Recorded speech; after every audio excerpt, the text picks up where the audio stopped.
The zero-sugar beverage category has been one of the food industry's great marketing success stories. It promised to deliver the pleasure of sweetness, the flavor profiles that decades of consumer conditioning have made central to drinking culture, without the caloric and metabolic costs of sugar. Billions of people accepted the trade. Diet sodas, zero-sugar energy drinks, artificially sweetened teas, and light-flavored waters became standard offerings in workplaces, schools, hospitals, and homes across the developed world. The assumption embedded in all of this consumption was that removing sugar and replacing it with non-caloric sweeteners was a straightforward health improvement, a clean substitution with no hidden costs. That assumption is now significantly challenged by a growing body of research that suggests artificial sweeteners are not the metabolically neutral substances they were promoted as.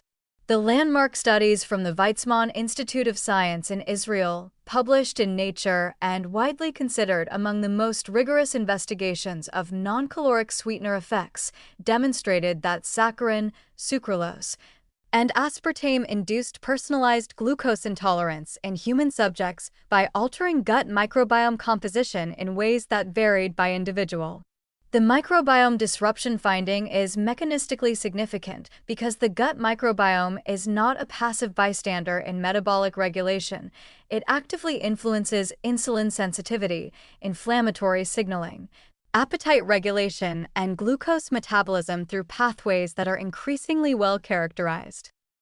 The paradoxical weight gain association with artificial sweetener use has been documented in epidemiological studies for years, though causality has been debated extensively.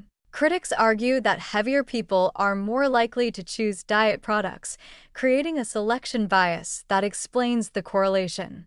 Mechanistic research has added a more compelling biological explanation: the insulin response paradox.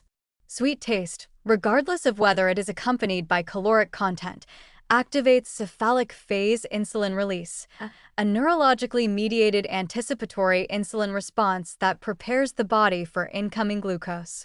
When that glucose doesn't arrive, the insulin response can drive blood sugar lower than the pre-consumption baseline, potentially stimulating hunger and contributing to compensatory caloric intake. The sweet taste also conditions ongoing psychological preference for sweet flavors, making dietary moderation more difficult over time rather than easier. The World Health Organization's 2023 classification of aspartame as a possible carcinogen in Group 2B, the same category as aloe vera extract and pickled vegetables, is less alarming in its specific cancer implication than it is significant as a marker of institutional recalibration. The WHO was not declaring aspartame dangerous at typical consumption levels. It was acknowledging that the evidence base no longer supports the characterization of aspartame as definitively safe across all contexts and exposure levels, and that further research is warranted.